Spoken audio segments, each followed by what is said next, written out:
آپ نے اذان کو کیا سمجھا ہے؟ میری قوم کو کیا خبر اذان کسے کہتے ہیں؟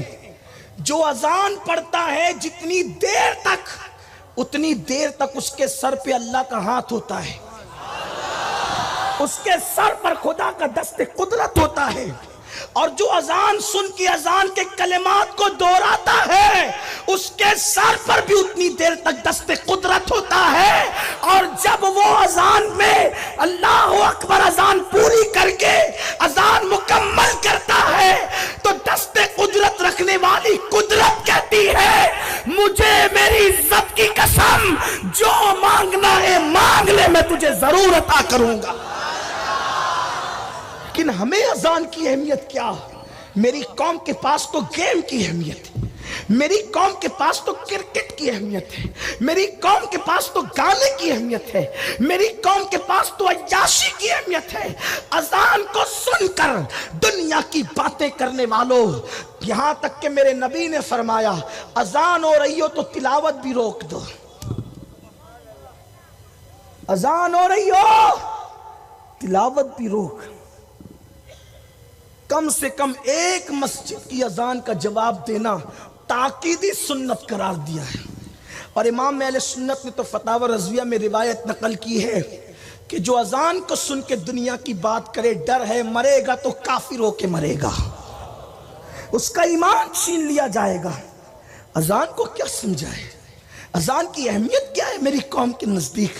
اذان کے وقت گالیاں، اذان کے وقت چیخ پکار، اذان کے وقت فلمیں، اذان کے وقت سیریل، لیکن اللہ اللہ سنے اذان کی شان کیا ہے، اذان کا مقام کیا ہے؟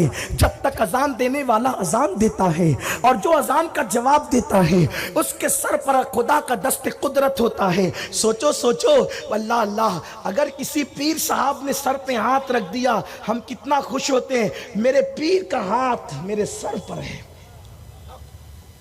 میرے پیر کا ہاتھ، میری امی کا ہاتھ میرے سر پر ہے، میرے بابا کا ہاتھ میرے سر پہ ہے۔ آپ کو سے پوچھتا ہوں جس کے سر پہ قدرت کا ہاتھ ہو، جب تک مسلمان اذان کی تعظیم کرتا رہا، جب تک مسلمان اذان کا جواب دے کر دست قدرت سر پہ رکھواتا رہا، یہ تو قدرت ہی جانے کہ وہ کیسے رکھتا ہے، اس کی شان رکھنے کی کیا ہے یہ تو اللہ ہی جانتا ہے، لیکن بہرحال حدیث میں ہے کہ وہ دست قدرت تمہارے سر پہ رکھتا ہے۔ یعنی جب تک تم اذان کا احترام کرتے تھے، اذان کی تعظیم کرتے تھے، اذان کے وقت اٹھا توڑا بھی زمین پہ رکھ دیتے تھے، مارتے نہیں تھے کیونکہ تمہیں اذان کا جواب دینا ہے، پانی زمین پہ رکھ دیتے تھے، حالانکہ رکھنے کا حکم نہیں ہے لیکن رکھ دیتے تھے احترام اذان میں، چائے رکھ دیتے تھے احترام اذان میں، لقمہ روک دیتے تھے احترام اذان میں، اور جواب دیتے تھے، اور قدرت کا دست قدرت تمہارے سر پہ ہوتا تھا۔ تو بیت المقدس میں مسلمانوں کی لاشیں خاک و خون میں اس وقت نہیں تڑپتی تھی،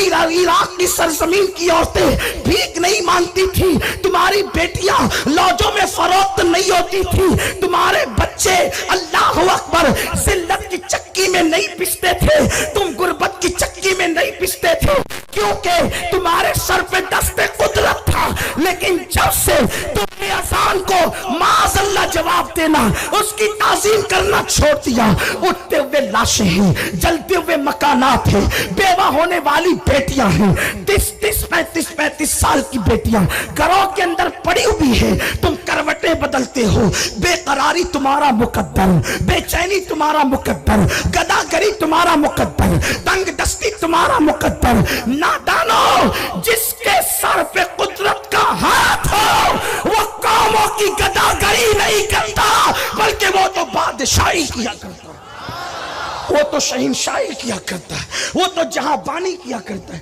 آپ کیا سمجھتے ہو گولیاں چلانے سے حکومتیں ملتی ہے؟ آپ کیا سمجھتے ہو چاپلوسیاں کرنے سے حکومتیں ملتی ہیں؟ ارے اب تو تم نوکری بھیک کے طور پہ مانگ رہے ہو، پہلے مسلمان نوکری کو عیب سمجھتا تھا اور آج مسلمان نوکری مانگ رہا ہے، ریزولیشن مانگ رہا ہے۔ کتنا سچ کتنا غلط یہ اہل سیاست جانے، میں کچھ نہیں، اہل سیاست جانے، کچھ نہیں کہتا، لیکن ہم نوکر بننے آئے تھے، ہم نوکر بننے آئے تھے، ہم بادشاہ بننے آئے تھے، ہم تاجدار بننے۔ اور آپ کو بتاؤں، نام بڑے بڑے ہو گئے، اونچی دکان پھیکے پکوان، نام نہیں ذات بڑی کرو ذات، اپنی ذات بڑی۔ ذات بڑی کیسے ہوتی پتہ ہے؟ خوبصورت ٹوپیوں سے نہیں، خوبصورت القابات سے نہیں، چہرے کو 4 مرتبہ صابن سے دھلنے سے نہیں، میک اپ سے نہیں، اچھے کپڑوں سے نہیں۔ ذات بڑی کیسے ہوتی؟ خدا کی اطاعت سے ذات بڑی ہوتی۔ نوکریاں مانگنے والوں، نوکری کی بھیک نہیں مانگ رہی ہے، ایک دن وہ تھا، تم تھے۔ ہمارے مرشد، بلکہ ہمارے مرشد کے مرشد، جنہوں نے ہمارے مرشد سرکار قادریت غوث پاک نے جس کا مرید ہونے کی تمنا کی ہے، وہ اللہ کا شیر ہندوستان میں، جس کو غوث پاک نے ہندوستان میں اللہ کا شیر کہا ہے، لاہور کا تاجدار، قطب الاقطاب، فرد الافراد، سید داتا علی ہجوری جلابی رحمت اللہ علیہ، انہوں نے اپنی کتاب کشف القلوب میں کشف المحجوب میں لکھا، کشف المحجوب میں کیا مزے کی بات لکھی، جس دن مسلمان خدا کا اور اس کے رسول کا وفادار ہو جائے، اس کو کبھی کسی کے آگے بھیک نہیں مانگنا پڑے، معاشی حالات چٹکیوں میں سدھریں گے۔ روتے ہو تو معاش کے لیے روتے ہو، یار کے لیے رونا شروع کرو، معاش کے لیے رونا بند کرو۔ جس دن یار ملے گا اس دن معاش تمہارے قدموں کا بوسہ لے گا۔ میں بات بہت بڑی کرنے لگا ہوں، میں نے کہا نا کہ اسلام چھوٹی بات کرتا ہی نہیں، لیکن مجھے یہ بھی پتا ہی اتنا ہم نہیں کر سکتے، لیکن بیان اس لیے کرتے کہ کچھ تو کر لیں، کچھ کر لیں، کچھ کر لیں، اتنا نہیں کر سکتے۔ داتا صاحب لکھتے ہیں، جس کو اپنے الفاظ کے جامع میں عرض کر رہا ہوں، دھیان سے سننا۔ حضرت سیدنا ابو حبیب ابن سلیم رائی، رائی کسے کہتے پتا ہے؟ آپ کو کہوں تو آپ غصے میں آ جائیں گے، اگر آپ کو رائی کہوں تو آپ غصے میں آ جائیں گے، لیکن رائی کس کو کہا گیا؟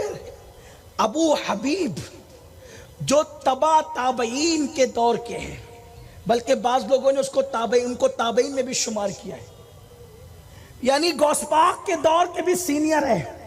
داتا صاحب خود سینئر ہے غوث پاک کے دور کے، تو جن کا ذکر داتا صاحب نے کیا، لیکن کیا لقب کیا ہے؟ راعی۔ مجمع میں کسی بچے کو بھی کہہ دوں تو غصے میں آئے۔ راعی مطلب کیا؟ چرواہا۔ راعی مطلب کیا؟ چرواہا۔ آپ کے لقب تو جناب بہت بڑے بڑے ہیں، آپ کے لقب بہت بڑے بڑے ہیں، آپ رائی نہیں ہے، آپ رائی نہیں ہے، بڑے لقب ہے آپ کے، لیکن آتا چاہتا بھی کچھ نہیں ہے، نماز کی صورتیں بھی یاد نہیں ہیں، اور القابات تو 4 سطر کے ہیں، اور کوئی ایک نہ لے تو منہ کا زاویہ بگڑ جاتا ہے، کریلے کی طرح منہ ہوتا ہے۔ اور اب تو القابات کا حال یہ ہو گیا ہے کہ چھوٹے چھوٹے بچے بڑوں بڑوں کو القابات دے رہے ہیں۔ ہر پیر شیخ المشائخ ہے، یہ بچوں کی بولی ہے، ہر بندہ ولی ہے، یہ بچوں کی بولی ہے، ولی کو ولی تو ولی کہتا ہے۔ آپ کے ہاتھ میں قرض ولایت کا کاروبار آ گیا تقسیم کرنے کا، اور کوئی بندہ مائک پہ بیٹھ کے بولے میں گنہگار ہوں، تو لوگ کہتے ہیں نہیں یہ تو ان کی عاجزی ہے۔ حقیقت کو آپ نے عاجزی کا نام دے دیا، برا لگے تو معاف کرنا، لیکن تھوڑی سی کڑوی صحیح، معاف کر دیجیے گا۔ میں سمجھتا ہوں کہ شاید اس لیے بھی میں محفلوں کی زینت کبھی کبھی بن جاتا ہوں کہ کچھ کڑوے جملے میری زبان سے نکل جائیں۔ میں بہت سوچتا ہوں کہ نہ کہوں، لیکن خون مجبور کرتا ہے کہ حق نہ بولوں تو پھر کون حق بولے گا، اس لیے کہ جب سب چپ رہتے ہیں تو علی کا بیٹا کربلا میں آتا ہے۔ قیامت کے دن منہ کیا دکھائیں گے اگر سب چپ رہیں گے؟ تو کسی کو ولی بولنے سے پہلے سوچا کرو کہ آپ بھی ولی ہیں، تب اس کو ولی بولو۔ آپ نے سب کو ولی بنا دیا۔ جو جمعہ کے سوا کبھی مسجد میں نظر بھی نہیں آتا وہ بھی پہنچا ہوا ہے آپ کے یہاں۔ سب بگاڑ ستیہ ناش کر کے رکھا ہے تم نے۔ دین کی روح نکال دی ہے، اخلاص کی روح نکال دی۔ نمائش کے سوا ہے کیا اپنے پاس؟ حضرت ابو حبیب رائی، اور رائی نہ کہوں تو لوگ پہچانیں گے بھی نہیں ان کو، یہ ان کی شان ہے۔ رائی چرواہ، کاروبار تھا، بکریاں چراتے تھے، بھیڑیں چراتے تھے۔ ایک مرید گزرا تو یہ بھیڑیں اور بکریاں ان کی چر رہی تھی، اور ان بکریوں پر بھیڑیا پیرا دے رہا تھا۔ ان بکریوں پر بھیڑیا پیرا دے رہا تھا۔ مرید نے دیکھا تو آگے بٹی رہ گئی۔ انہیں سوچا کہ یہ بکریاں کس کی ہے جس کو بھیڑیا پیرا دیتا ہے؟ تم کہاں دشمنی کی بات کرتے ہو؟ تمہارا کوئی دشمن نہیں ہے اگر تم خدا کے دوست بن جاؤ۔ کوئی دشمن، یہ جو آنکھیں نکال رہے نا تمہاری جوتیاں سیدھی کریں گے، خدا کی عزت کی قسم۔ خدا سے صلح تو کرو۔ راتوں کو گیم دیکھنے سے اللہ سے صلح نہیں ہوگی، سمندر کے کنارے جا کے عیاشیاں کرنے سے اللہ سے صلح نہیں ہوگی، زنا کے مناظر دیکھ کر خدا سے صلح نہیں ہوگی، زبان کو گندی کرنے سے خدا سے صلح نہیں ہوگی۔ اللہ سے صلح ہوگی تو اپنی آنکھوں پر حیا کا پیرا بٹھا کر صلح ہوگی۔ خدا سے صلح ہوگی تو زبان پہ سچائی کو لا کے صلح ہوگی۔ بلکہ ایک جملہ کہہ دوں، یاد رکھ سکتے ہو تو رکھ لو، ظاہر کو مسلمان بنانے سے خدا سے صلح نہیں ہو سکتی جب تک کہ اپنے دل کو مسلمان نہ بنا۔